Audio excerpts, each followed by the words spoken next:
Pertanyaan ini sering muncul baik dari kalangan non-Kristen maupun dari orang Kristen sendiri yang masih mencari pemahaman lebih dalam.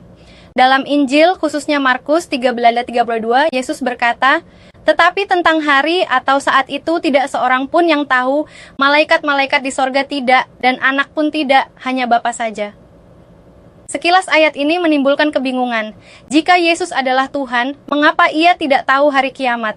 Untuk menjawabnya, kita perlu memahami siapa Yesus menurut Alkitab, sifat keilahian dan kemanusiaannya, serta bagaimana perannya dalam karya keselamatan. Yesus 100% Allah dan 100% manusia. Alkitab mengajarkan bahwa Yesus adalah Allah yang menjadi manusia. Yohanes 1:1-14, Filipi 2:6-7. Dalam teologi Kristen dikenal istilah hypostatic union, yaitu kesatuan dua natur, keilahian dan kemanusiaan dalam satu pribadi Yesus Kristus. Sebagai Allah, Yesus Maha Tahu, Yohanes 16:30, Yohanes 21:17. Sebagai manusia, Yesus juga mengalami keterbatasan.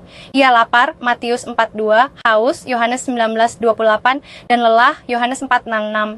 Dengan demikian, ketika Yesus menyatakan tidak mengetahui hari kiamat, itu berhubungan dengan natur kemanusiaannya yang rela membatasi diri. Doktrin kenosis, pengosongan diri. Filipi 2:6-7 menyatakan bahwa Kristus yang walaupun dalam rupa Allah tidak menganggap kesetaraan dengan Allah itu sebagai milik yang harus dipertahankan, melainkan telah mengosongkan dirinya.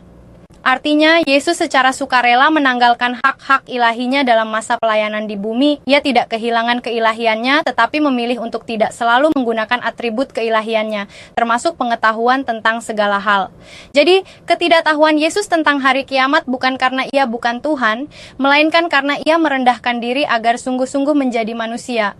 Fungsi peran dalam Tritunggal.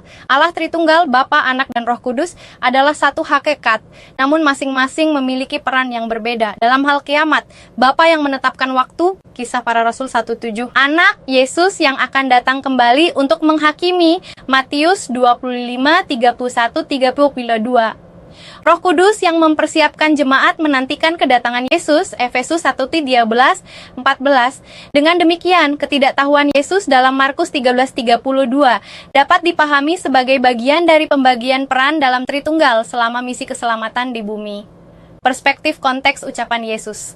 Ketika Yesus berkata, "Anak tidak tahu," itu terjadi dalam konteks Ia sedang berbicara sebagai manusia Mesias kepada murid-muridnya.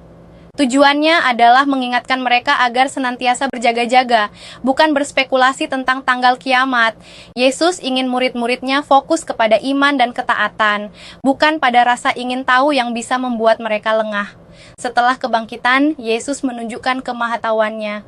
Setelah kebangkitan, Yesus menegaskan, "Kepadaku telah diberikan segala kuasa di sorga dan di bumi."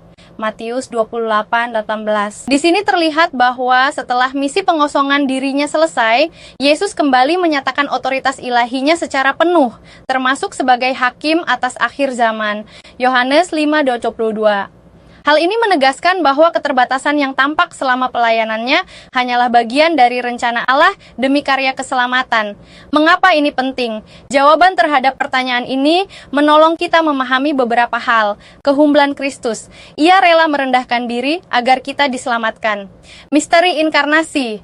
Yesus sungguh-sungguh Allah dan sungguh-sungguh manusia.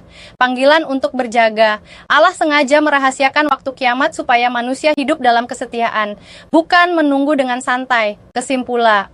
Pertanyaan, kalau Yesus Tuhan, mengapa Ia tidak tahu hari kiamat?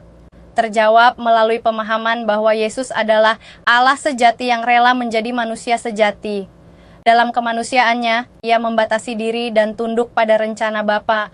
Namun dalam keilahiannya, Ia tetap hakim yang akan datang pada akhir zaman. Dengan demikian, perkataan Yesus bukanlah bukti bahwa Ia bukan Tuhan, melainkan bukti kerendahan hatinya demi menyelamatkan manusia.